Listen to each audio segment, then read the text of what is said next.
আসসালামু আলাইকুম সবাইকে। ভালোবাসার নীল ঠিকানা গল্পের 17 নম্বর পার্ট। তো বেশি কথা না বলে চলুন গল্প শুরু করা যাক।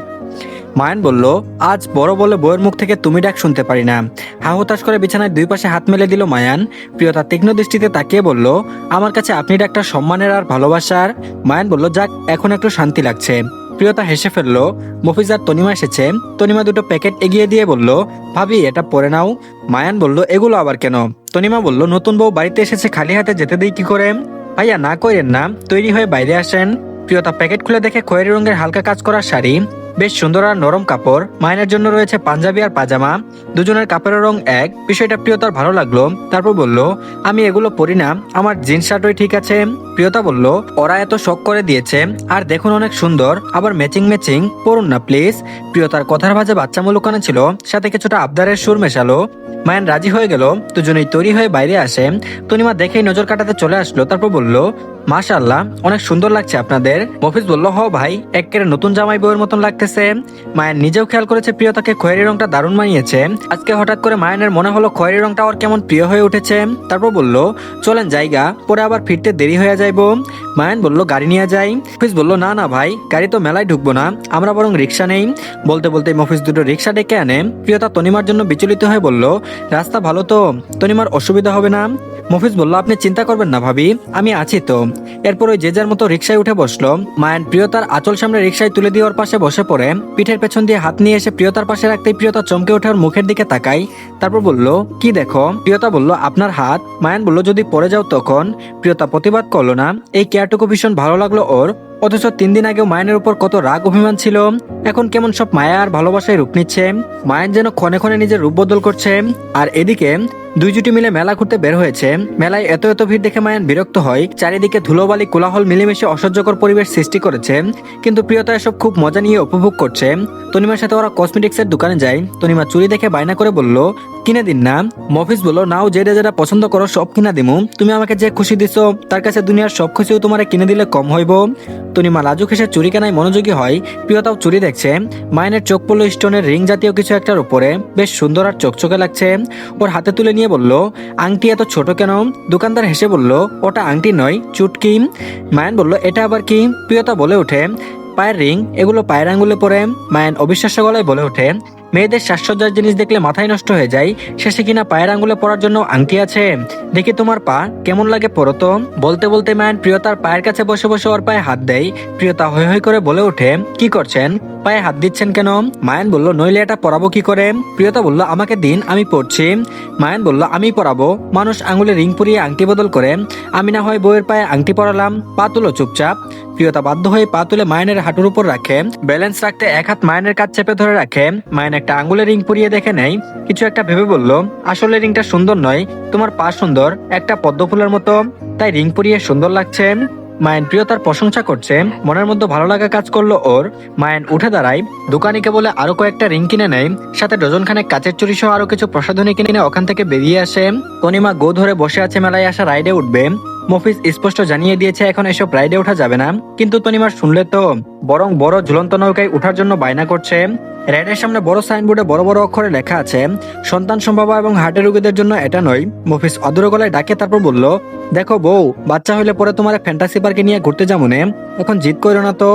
তনিমা বলল, ঠিক আছে, তাহলে ভাবিরা উঠুক, আমি দেখবো। প্রিয়তা আটকে উঠে বলল, না না, আমার এসব ভীষণ ভয় লাগে। মায়ান ফেসফেসে গলায় বলল, ছে, কি একটা মেয়ে বিয়ে করেছি, ভিতর ডিম একটা। প্রিয়তা চোখ রাঙালো। মায়ান পাত্তা দিল না। মফিজ তারা দিয়ে বলল, এগুলো মেয়ে মানুষের রাইড না, চল আমরাই উঠি। প্রিয়তার এগুতে লাগলো। হুঁশারিয়ে বলে বসে, কোথাও লেখা আছে এটা মেয়েদের রাইড না? দেখছে না নৌকায় মেয়েরাই বেশি? মায়ান বলল, হ্যাঁ দেখছি তো, সবাই কেমন গলার হার চুরি যাওয়ার মতো চিৎকার করছে। ভয়ে যখন পাবি তখন উঠতে বলে কে? প্রিয়তা বলল, আপনি বুঝি ভয় পান না? ঠিক আছে, চলুন দেখা যাক কে ভয় পায়। মায়ান বলল, চলো। প্রিয়তা হুজুগের বসে নৌকায় উঠে বসে। প্রথম দিকে দুটো শাড়ি ছেড়ে মাঝখান থেকে পিছনের মাঝের সিটে বসে পড়ে। নৌকায় বসে ভয়ের বুক কাঁপছে। নিচে তাকাতেই ভয়ে চোখ বন্ধ করে ফেললো। মায়ান বলল, ভয় পেলে? মায়ান ওর পাশে বসতে প্রিয়তা নিজেকে সামলে নিয়ে বলল, কই না তো। প্রিয়তা চোরা চোখে আশেপাশে তাকায়। কোনার দিকে বিচ্ছু বাচ্চা ছেলে পেলে উঠেছে। ওদের সাহস দেখে প্রিয়তা লজ্জা লাগলো। মনকে বোঝায় কিছুই হবে না। বড় বড় করে কয়েকবার নিঃশ্বাস নেই। ধীরে ধীরে নৌকা ঝুলতে শুরু করে। প্রথম প্রথম প্রিয়তা তার ভালোই লাগছিল, তুলনায় বসে থাকার মতো অনুভব হচ্ছিল। কিন্তু যেই না জুড়ে চলতে শুরু করলো অমনি ওর প্রাণ পাখি খাঁচা ছেড়ে উড়াল দিল, যেন দুই হাতে শক্ত করে বেঞ্চ আঁকড়ে ধরে বসে থাকে। মায়ান তখন নির্লিপ্ত হয়ে বুকে হাত গুজে আয়েসে বসে আছে, যেন এটা ওর কাছে আতঙ্কেরই বিষয় না। ও তো ডেপ ডেপ করে ভীতু চোখে প্রিয়তাকে দেখছে, ভয়ে বেচারির কপালে বিন্দু বিন্দু ঘাম জমেছে। একবার, দুইবার, তিনবার প্রিয়তা এবার গণবিদারী চিৎকার করে উঠে চিল্লিয়ে বলে, থামাও থামাও, আমি পড়ে যাব, থামাও। ওর শরীর কাঁপছে। মায়ান একটু বেঁকে বসে ওর হাতে হাত রাখতেই প্রিয়তা বন্ধ চোখে মায়ানের গলা জড়িয়ে ধরে ফুপিয়ে বলল, থামাতে বলুন, আমি পড়ে যাব, আমার ভীষণ ভয় করছে। নৌকা থামানোর পরিস্থিতিতে নেই, ভয়ঙ্কর রকমের দুলছে, যেন হাওয়ার সাথে পাল্লা দিচ্ছে। মাঝপথে এসে এমনভাবে দুলছে যেন নৌকা এখনই উল্টে যাবে।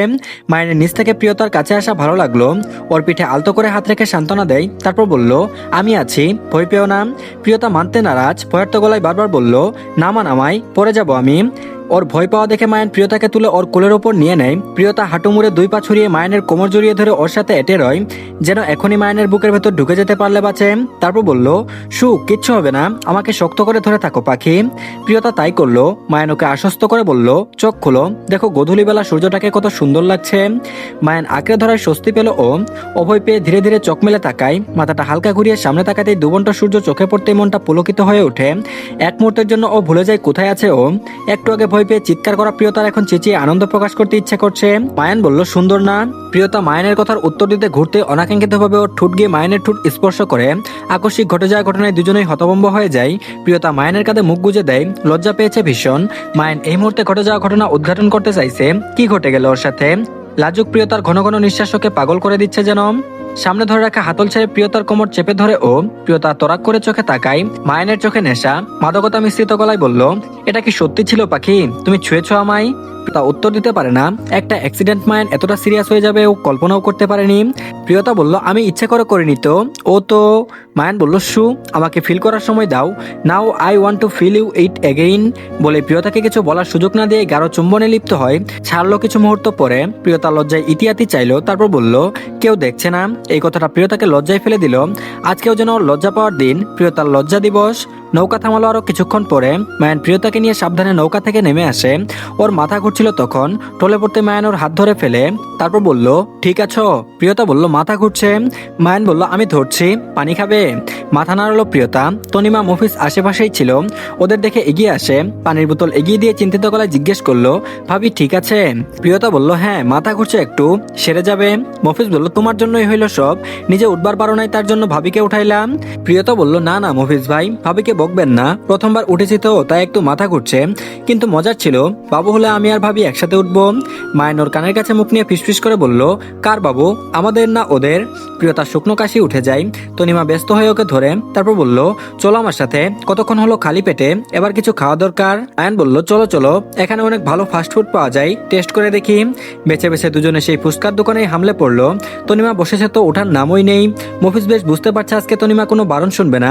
বাধ্য হয়ে এই দোকানে বসলো সবাই। 4 প্লেট ফুচকা অর্ডার করা হলো।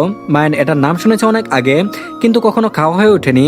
আগ্রহ নিয়ে এক পিস খেতেই টক লাগাই মুখ বিকৃত করে ফেললো। তারপর বলল, ছি, এগুলোও মানুষ খায়? কথাটা বলে যে কি ভুল করেছে তার সামনে থাকা দুটো রমণীর চোখ রাঙানো দেখেই বুঝতে পারলো।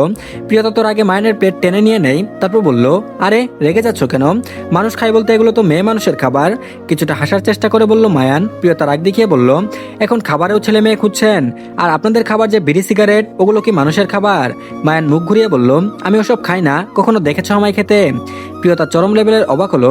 সত্যিই তো, মায়ানকে কখনো বিড়ি সিগারেট বা মদ খেতে দেখেনি ও। চেহারা দেখে মনে হয় না মায়ান নেশা ভান করে। ফুস বলল, আচ্ছা এগুলো ছাড়েন, রাত অনেক হয়েছে, বাড়ি ফিরতে হইব। মায়ান বলল, ঠিক বলেছিস, বাড়ি ফেরাই উত্তম। তনিমা বলল, আমাদের মেলা ঘোরা হয়নি, ওইদিকে বেবি কর্নার আছে, সাথে মহিলাদের জিনিসপত্রও, আমি ওই দোকানে যাব। মফিজ হাফ ছাড়লো, মুখ লুটকিয়ে বলল, চলো।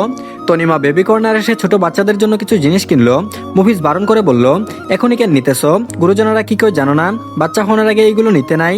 তনিমা বলল, নিচ্ছি না আমি, আমার কিছু জিনিস দরকার, সেগুলো নিচ্ছি। প্রিয়তার দোকানটা ঘুরে ঘুরে দেখছে, হাত দিয়ে বাচ্চাদের খেলনা ছুঁয়ে দিচ্ছে, তারপর বলল, সুন্দর না? মায়ান বলল, খুব। মায়ানের গলা পেয়েও ঘুর থেকে বের হয়। সামনে তাকাতে দেখে আয়নায় দুজনের প্রতিবিম্ব দেখা যাচ্ছে। মায়ান কি তবে এটার কথা জিজ্ঞেস করলো? ও তো খেলনার কথা বলেছিল। তারপর বলল, আমি খেলনার কথা বলেছি। মায়ান বলল, আর আমি আমাদের কথা বলেছি। প্রিয়তা বলল, আপনি এমন কেন? মায়ান বলল, কেমন গুন্ডা? প্রিয়তা বলল, মোটেও না। মায়ান বলল, তাহলে? প্রিয়তা বলল পাগল। মায়ান অতঃপর পাগল তোর জন্য বলে হেসে উঠল। প্রিয়তা বলল এটা দেখুন কত সফট আর কিউট, তানিমার বাচ্চা হলে ওকে এগুলো গিফট করব কেমন? মায়ান বলল আর আমাদের বাচ্চা হলে তখন? প্রিয়তা ভাবুক হয়ে তাকালো ওর দিকে। মায়ান একটা ব্যাটারি চালিত কার নিয়ে এসে দোকানিকে দেয়, তারপর বলল প্যাক করে দিন। প্রিয়তা বলল এটা কার জন্য? মায়ান বলল রেখে দাও, তোমার ছেলেকে দেবে, বলবে বাবা প্রথমবার মেলায় গিয়ে তার জন্য এটা নিয়েছিল। প্রিয়তা কি বলবে ভাষা খুঁজে পায় না। সংসার শুরুই হলো না আর এই লোক বাচ্চা কাচ্চার স্বপ্ন দেখছে। মায়ান বলল এখন চলো, রাত হয়ে গেছে। প্রিয়তা মায়ানের পিছু পিছু আসে। মায়ান একটু থেমে বলে ওঠে সাথে চলতে পারো না, পেছনে থাকো কেন? প্রিয়তা রিনি নিয়ে বলল একটা ডোল নেই, যদি মেয়ে হয় তখন। মায়ান ঝড়ের গতিতে ছুটে এসে প্রিয়তাকে জাপটে ধরে। প্রিয়তা হকচকি গিয়ে টাল সামলাতে না পারে মায়ানের পিঠের কাছের পাঞ্জাবির অংশ খামছে ধরে। মায়ান আবেগে জড়ানো গলায় বলল ডু ইউ লাভ মি প্রিয় পাখি? প্রিয়তা বলল জানি না তো। মায়ান ওর কথাই হেসে ফেললো। প্রিয়তা পছন্দ অনুযায়ী একটা বড় ডোল কিনলো। অতঃপর সবাই মিলে বাড়ি ফিরে আসে।